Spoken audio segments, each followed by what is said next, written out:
So my name is JD Garnier. I am a wealth management advisor with Merrill Lynch. My background, I'm also a licensed attorney. I'm a certified financial planner and a certified exit planning advisor. Been in the financial services industry about 22 years.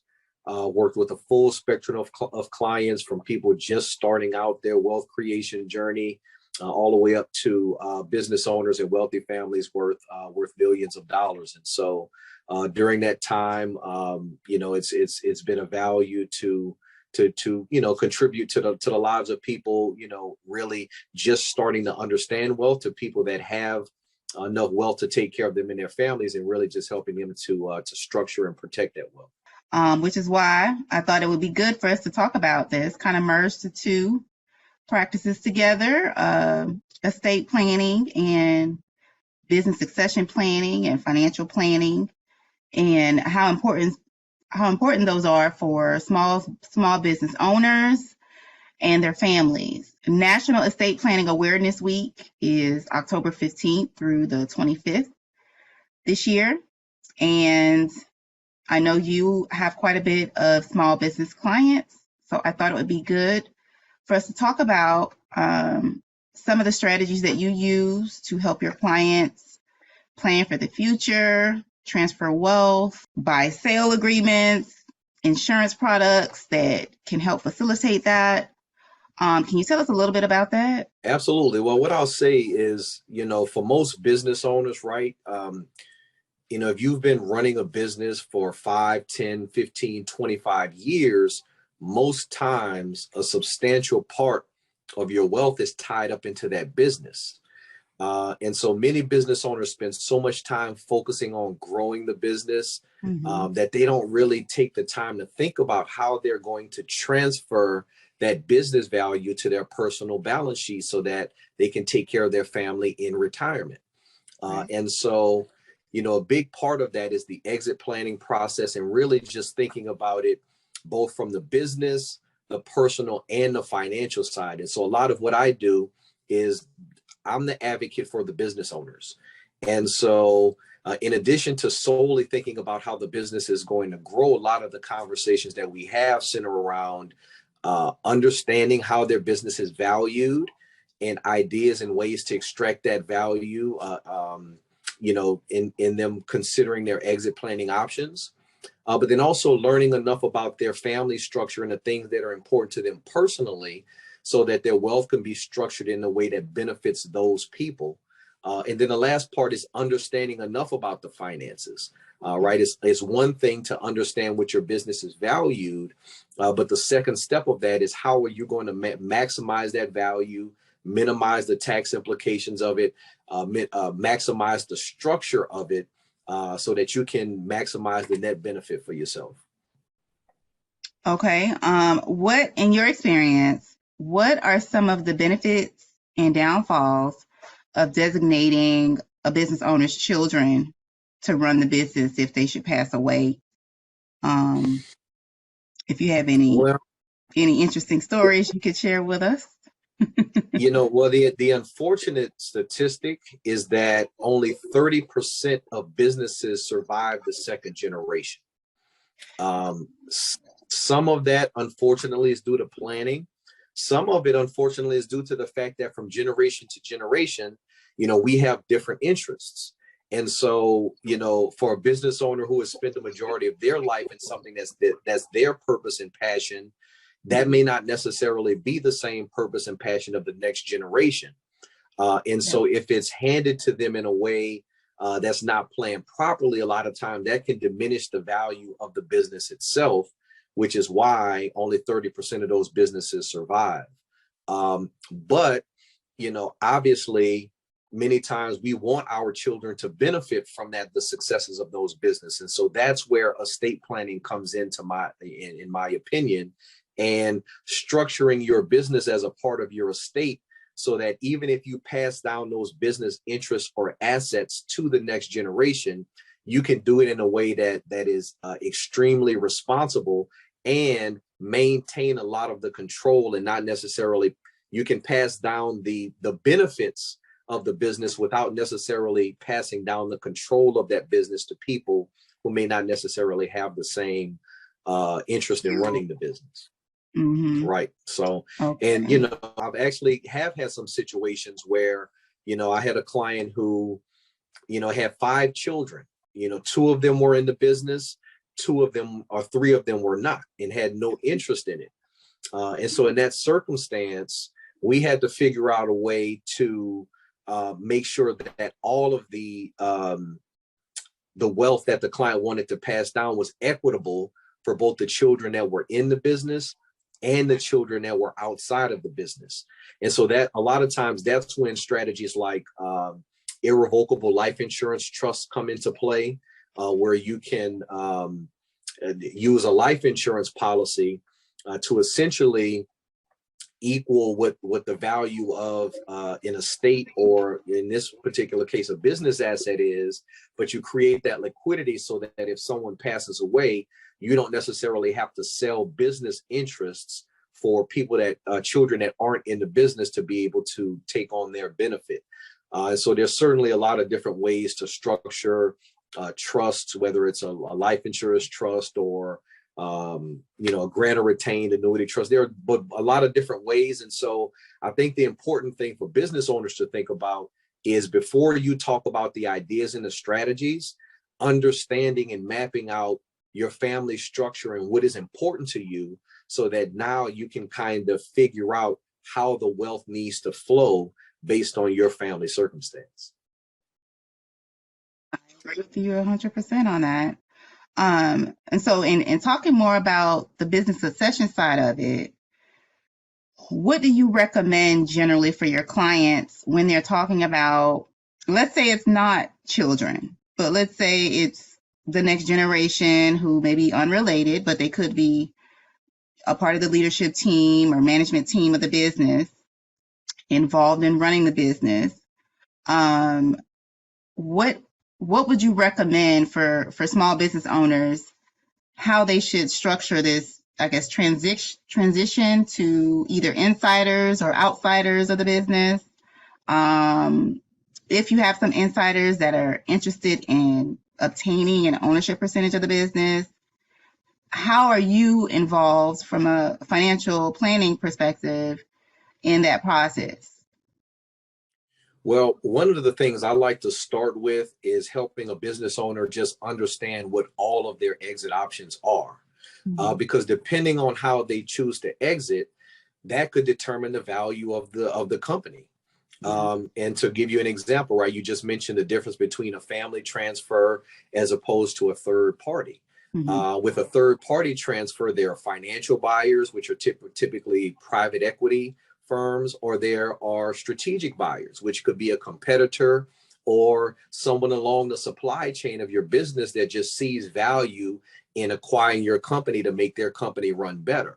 And so depending on how you choose to exit, that determines where your multiples lie and what they value your company as opposed to another company, to another company. Additionally, you mentioned a management team. A lot of times, for many small successful businesses, they've had, 2 or 3 employees that have been with them for the duration of their growth. And so they know the business, they know how to run it. They have similar relationships with vendors and clients. And so it would be a natural progression for them to acquire the business from the owner.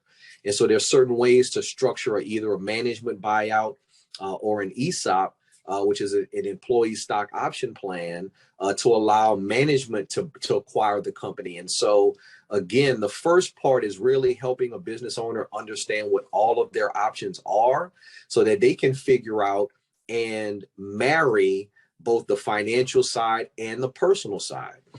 So to expand on that, right, a business owner may get an offer from a private equity that is far beyond what they've ever imagined financially, because that private equity is looking at the numbers and sees value in the business from a numbers perspective. However, that entity may have different plans for a business that someone has been running for 25 years, and emotionally and personally, they may not see the benefit to the people that have a vested interest in their business of selling in that direction. And so it may be more of a personal benefit for them to look more at allowing their management team to purchase that company, or a competitor or a vendor that they've worked with for a number of years that isn't going to come in and completely blow up the company or put people's jobs at risk after the acquisition. And so those are all things that a business owner needs to be thinking about. And the first part of that is them understanding what their exit options are. Because this is another stat, that I've come to realize. A year after an exit, 75% of business owners regret their decision. And a lot of times it has nothing to do with the financial side. I had a business owner recently who had a substantial buyout from a private equity of a business that he had ran for 2 decades. And they came in and immediately put a substantial amount of debt on the company, took it in a completely different direction while he was on as term president, but now he had no control over a business that he had ran almost his entire adult life. And so that brought a tremendous amount of stress to him, simply because he didn't factor in that part of the exit planning process more than he did prioritizing the financial benefit. Keeping it afloat financially and not necessarily from a control and managerial perspective. Exactly. So there was one case that I had where the husband and wife owned a company, and husband passed away, but he had children from a prior marriage. And one of those children predeceased him. So his wife continued the business, and I think the two sons worked in the business. The predeceased son, his piece of the business was handled by his estate, and his mom was the administrator of his estate. I think he owned like 8%. So one of the main issues there was the surviving spouse was ready to exit. She wanted her percentage to go to one of the stepsons because he was the one that was helping her manage everything. But coming up with a tax efficient way to transition that ownership interest was a bit of a challenge. They bounced back and forth about, let's just sell the whole thing. Okay, I want out. This is too stressful. I'm just going to give my interest to my stepson, but not understanding the tax implications of that. So if the stepson were to inherit that percentage of the business, it would generally be tax-free, right? Because he gets that step-up in basis, which is valued at the stepmom's date of death. But if she just outright gives it to him, then we got to get into gift tax consequences and reporting. And he would get a carryover basis, right, instead of the stepped-up basis. So whenever he decided he was ready to sell the business, he has what she had, her basis from 30 years ago, as opposed to the current basis, as of her date of death. Correct. So they don't realize that until the tax returns are done and they got to write those checks. So can you chime in a bit on that if you have had any experiences with any of your clients on the tax piece of it that maybe they didn't quite understand in the beginning and then they understand once they got to cut the check? Sure. And I always have to give the disclaimer, right, that I can't give tax advice. Right, but at the same time, right, tax ideas and strategies, kind of are integrated in the entire planning process. And that's where, it's important to be able to, well, first of all, that's where I say that's where having a team is extremely important. People like yourself, attorney, a CPA, an investment advisor, but not only having that team, but also making sure that that team knows one another. Simply because you want them to be in unison with the advice that they're giving you. But in terms of the strategic part, that's where things like buy-sell agreements come into play. And if you do engage professionals ahead of time, what that helps out with is not having to liquidate the business to take care of financial obligations. And so all the buy-sell agreement is really just an agreement of what happens to a business owner's interest in the event that they pass away or become disabled, so that there aren't these questions about what happens. Typically, a buy-sell agreement is funded with an insurance policy on the business owner's life. And there's two ways they can do it, either if it's two partners, a cross purchase or an entity purchase. That's very simple to understand. A cross purchase is when the business owners own policies on one another. And if one of them were to pass away, then the insurance policy is paid to the other owner for them to buy out that owner's interest. An entity purchase buy-sell agreement is when the actual business owns the insurance policy on all of the owners that are a part of the business. Normally, that's more efficient when you have more than just two partners of the business. And so in that event, if an owner were to pass away, the insurance policy death benefit is funded to the business for that business to then take that money and buy out that particular owner's interest.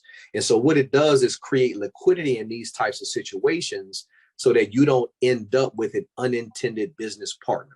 And I've seen that happen when someone passes away, and now all of a sudden, they have to answer to their partner's spouse or their children to make business decisions, when a buy-sell agreement could have given them the liquidity without having to sell the business to buy out that partner and gain 100% control of the business.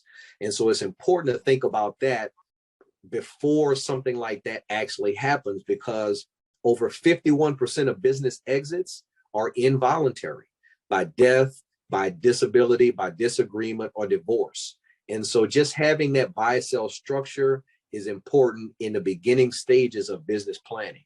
But otherwise, I think it is important to also make sure that clients understand, especially as they have a substantial asset in the business, what the different tax implications are of transferring those assets, understanding their lifetime exemption.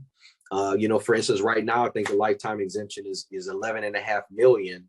But that's expected to decrease in 2026. Well, okay, yeah, inflation has brought it up to over 12 million now.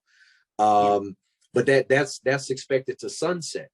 And so for people that have, substantial illiquid assets, those are things that your advisors, like Kia, are here to educate you on, so that you don't make the mistake of not having liquidity on a substantial asset, and now you've limited your options, or you've increased the tax implications of those options without proper planning. It's always better to be proactive than reactive, right?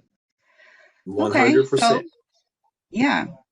So what are some final words or tips that you would have for our audience to kind of give them some takeaways that they should keep in mind when running their businesses and thinking about how they're going to exit the business? What I would say is, these are not easy conversations to have, right? And I look at a business as an extension of a person, right? If I have an extreme affinity for business owners because they've made a decision to take a risk on themselves. And if they have been able to have any success, a lot of that success is reflected in the business value. But if they do not take the time to plan on how to extract that value out of the business, then it's going to be to their detriment. And so, I always advise people to have these conversations anywhere from 3 to 5 years before you actually sell a business. Because, the more your business grows, you'll start to get unsolicited offers of people saying, hey, I like your business, I want to buy it, and especially in great market conditions. And so these are things that you want to be thinking about, so that you don't put yourself in a position where something that you've worked your entire life for, you don't see the full benefit from that. And so that's where professionals like myself, like Kia, come into play, to be able to help you plan and structure in a way where you see the benefit of it, and it doesn't go to taxes. It doesn't go to unnecessary costs and fees, to try and scramble to get a plan together at the last second. And so as difficult as these conversations are, I would say to start to have them as early as possible and start to involve the people that have the most vested interest in your success, right? Your spouse, your children, the people that have sacrificed along with you for you to start to to build your business the way that you have. So start to have those conversations as early as possible. And I wanted to give you the opportunity to make your shameless plug. Tell the people, what your specialties are one more time, how they can reach you. Absolutely, absolutely. So, well, first of all, this is something that I just have always had a passion for doing. My practice as an advisor has shifted early on to the strategy part of planning. And so in addition, we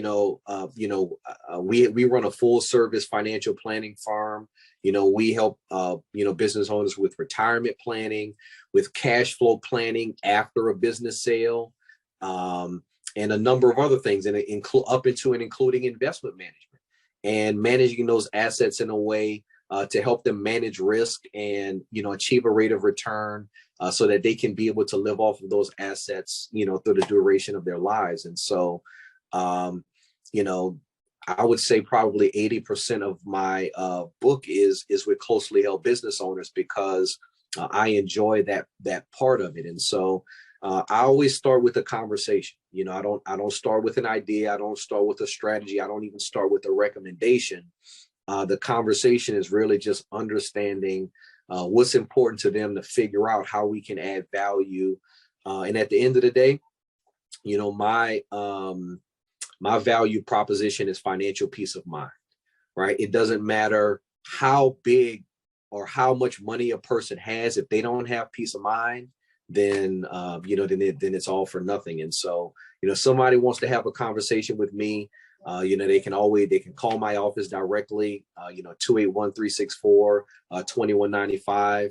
They can email me directly at jd.garnier@ml.com. That's jd.garnier@ml.com.